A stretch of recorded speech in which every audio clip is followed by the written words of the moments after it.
insulators, right?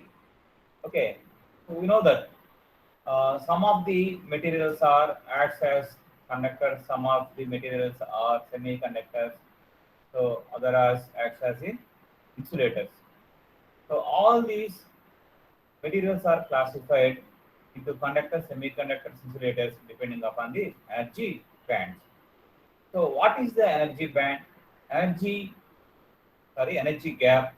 Energy gap is the gap which lies between conduction band and valency band.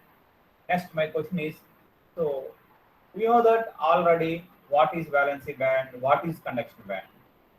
Why these valency bands and the conduction bands are arises. So that is today's topic. Here, the origin of energy bands.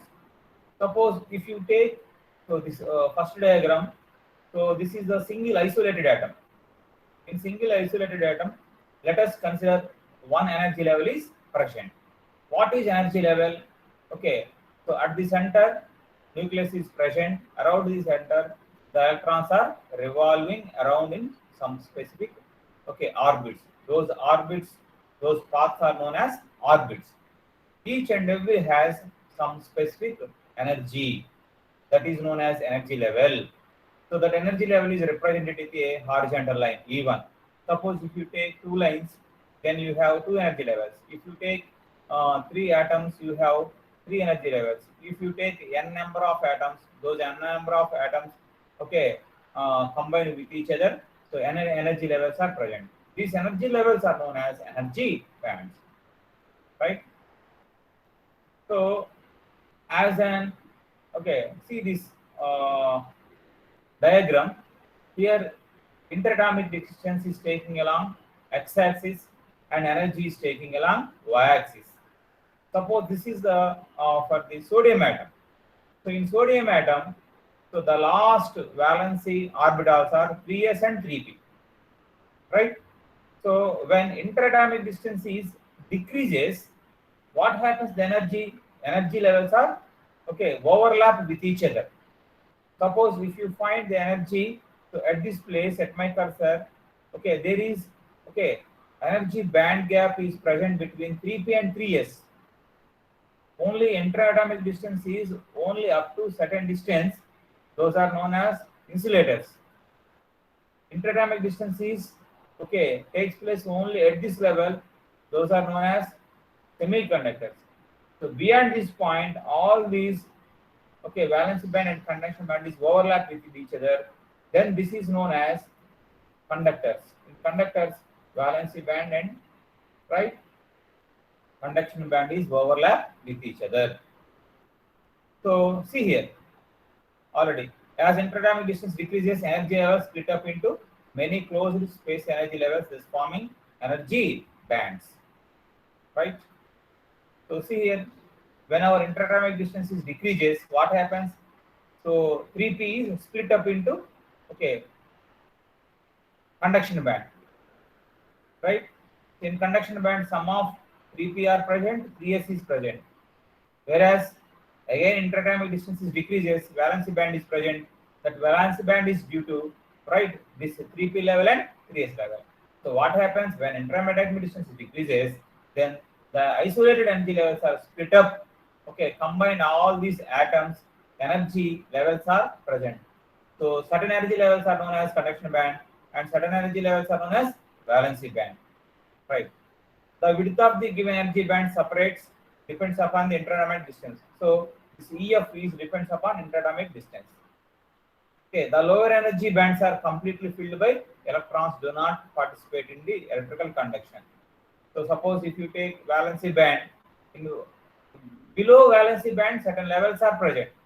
So those are all filled with electrons. Those below valency band, those energy levels are not participated in the electrical conduction. The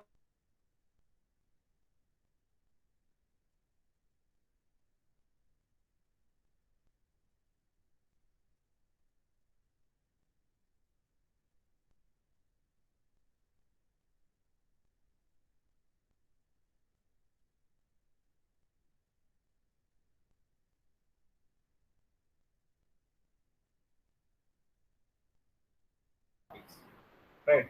The energy gap between conduction band and valence band, so you know as the right forbidden energy gap, or okay band gap energy, that is represented with EP, sometimes EF, sometimes EG, energy gap, right? So, so master, what is the conclusion? Why the energy bands are origin, right? So in the atoms, what happens when interatomic distance is decreases?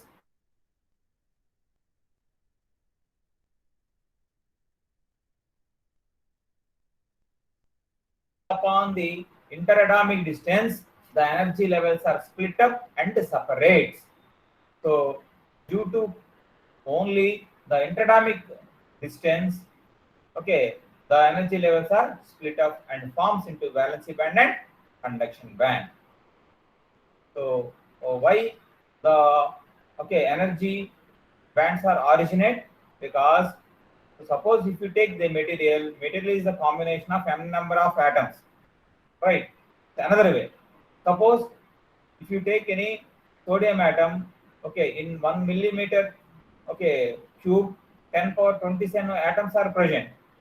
So all 10 power 27 atoms, 3p levels are combined, 3s levels are combined. The 3p levels are combined, those forms one band. 3s are combined, those forms okay one band, that is known as valency band, another is known as conduction band. Okay, depending upon this interdynamic distance, the valency band and conduction band also separate with each other. Okay, that gap is known as okay band gap energy. That is known as forbidden energy gap. Right? See here the second one. Suppose, so what are the conductors in which materials conduction bands and valency band overlap with each other? So those conductors materials are known as conductors. In conductors, valency band and conduction band overlap with each other. There is no forbidden energy band gap. Conductors possess high electrical conductivity due to plenty of free electrons available in conduction band. Examples: aluminum, copper, okay, iron. What is semiconductors? Semiconductors are the materials in which valency band and conduction band are separated by small energy gap, approximately 0.7 electron volts to 1.5 electron volts. Right. At room temperature, the electrical conductivity of semiconductor increases. Semiconductors have negative temperature coefficient of resistance. When the temperature increases, what happens in the semiconductors? In semiconductors, the conductivity increases. See here in the semiconductors, the energy gap is okay intermediate. Here there is no energy gap. Here small energy gap is present at my cursor. Example: germanium, silicon. What are insulators? If the energy band gap is large, then those materials are known as insulators. In insulators, the valency band and the conduction band is separated by large energy gap, that is large energy gap, that is approximately 7 electron volts. The valency band is completely filled with okay, and there is no electrons present in conduction band in the case of insulators. So the electrical conductivity of insulators is very poor. Examples: so diamond, wood, rubber, plastic, all are the examples for that one.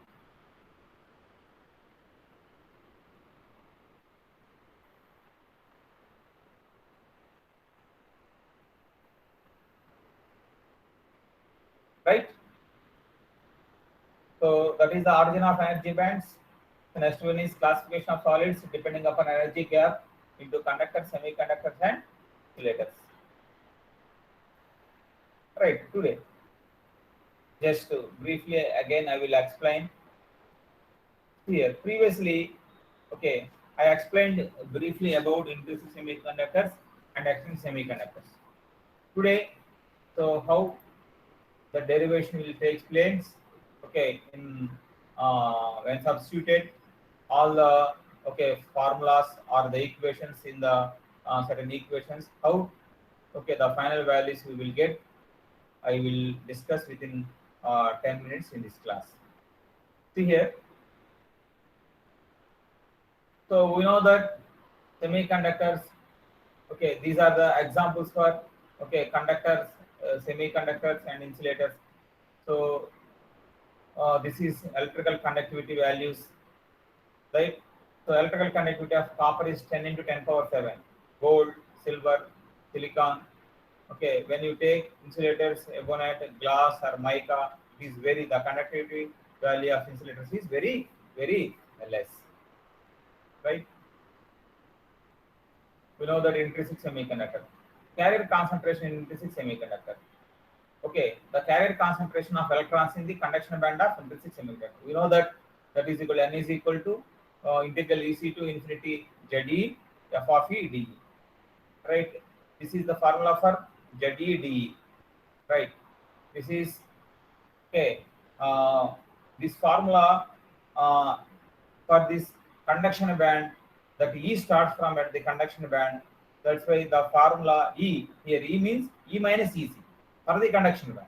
This is general formula, right? We know that f of E already I explained, right? If you okay, that f of E is okay modified, so then that f of E is becomes to e power ef minus e by kpt. So this you substitute this value in equation 2.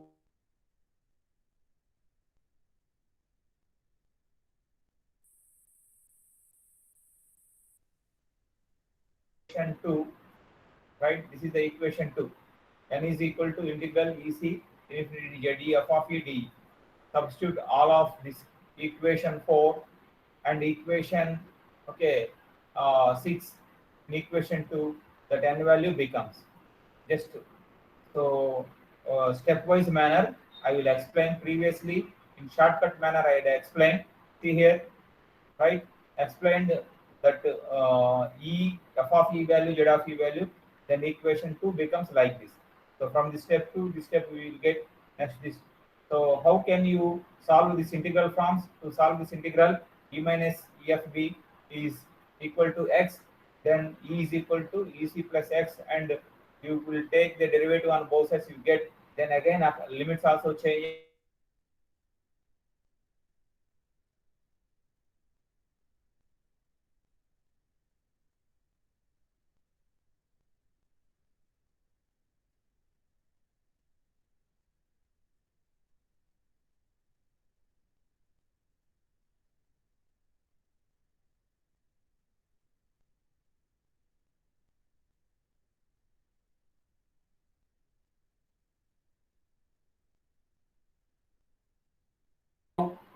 The equations are substituted, finally we get this answer. So like same manner, next one is the holes concentration in the valency band of intrinsic semiconductor. We know that this is equation 9, right? dP is equal to ZE 1 minus f of E d. So we know that this ZE, okay, and f of E is substituted in that above equation, you get, you can integrate, okay, finally you get this value, again take the integral values in the above equation, EV minus E is equal to x, then finally okay you get this p value. P is equal to 2 into 2 pi h mh star kbt by h square whole power 3 by 2 exponential of EV minus EF by kbt, right? So already I explained, but okay, so in this material, okay, stepwise manner, no elaborately explained. That's why I am presenting. Do not understand? Okay, don't bother about it. Solve this material, keep in the Google Classroom.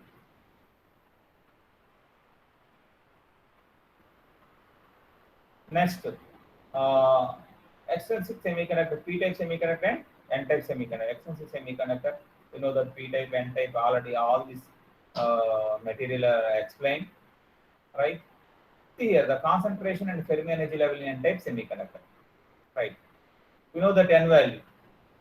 So we know that N d into 1 minus f of E. Okay, if you substitute, so what happens? So that N is equal to, okay, right? So at very low temperature, when the electron hole pairs are not created due to the breaking of covalent bonds, the number of electrons in the conduction band must be equal to number of ionized donors at low temperatures, right? So the number of electrons is equal to number of donors. This is the donor concentration at very low temperature. So taking logarithm on both sides. So why I am explaining? Okay, Suppose in n-type semiconductor, so where that Fermi energy level is present. See here, this diagram, right? So this is n-type semiconductor. This is the valency band. This is the conduction band, right? In n-type semiconductor, right? If you added the impurities, donor impurities, okay, already I gave some examples. Then the Fermi energy levels is okay varies. Okay, this level is also known as, that is equal to ND, donor energy level. That energy level is known as donor energy. Okay, the number of particles donates electrons is known as ND. Okay, number of particles donates electrons, donor particles, that level is known as ED, right? So at lower energy level, suppose if you solve, okay, by using some mathematical, okay, logarithms, then here I explain, finally you get value EF value, right? So why in last class you get EF? Okay, how you get EF? By using these formulas, right?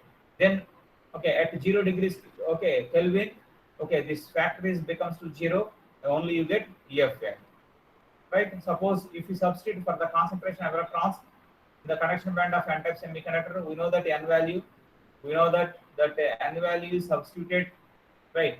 EF value is already previously you find out. If you substitute this EF value in this equation at this place EF, then you get all these elaborated equations. Then finally you get n is equal to square root of 2nd 2 pi mc kBT by h square whole power 3/4 of ED minus CC by 2 kBT. Last class సరిపోయిద్దామా?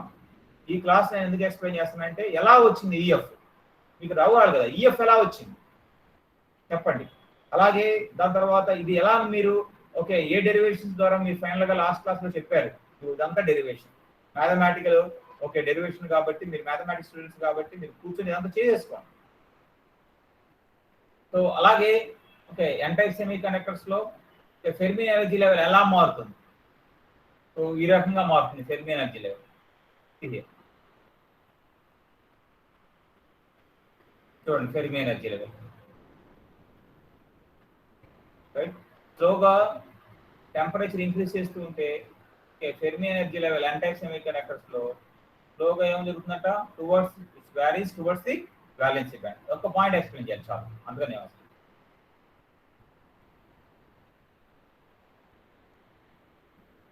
Right? So ఇక్కడ next అదంతా నేను explain చేసి మళ్ళీ next p-type semiconductor. So in p-type semiconductor, okay we know that మళ్ళీ ఇక్కడ దీంట్లో EF value ఎలా వచ్చిందో. So at low temperatures the number of acceptance are is equal to,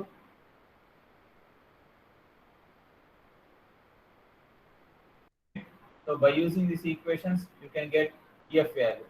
If you substitute this EF value in P value, okay, then by using these equations and simplify it, then you finally you get P value. P is equal to Na whole power 1/2 2 pi mh kBT by x square whole power 3/4 exponential of E minus E by 2 kBT. Right? Variation of Fermi energy level in p-type semiconductor. So how this varies semiconductors? Okay. Conclusion: at high temperatures, all the external semiconductors tends to behave like a intrinsic semiconductor, whereas in lower temperatures, the Fermi energy level shifts towards the acceptance or energy level. So this is the final conclusion.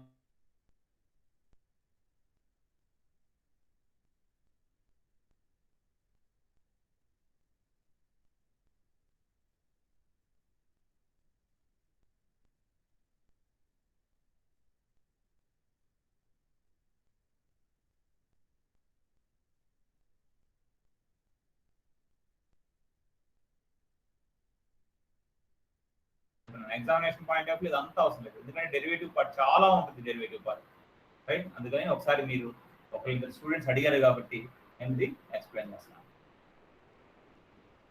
ఏమన్నా అర్థమైందా, లేకపోతే అందరూ నిద్రపోతున్నారంటారా?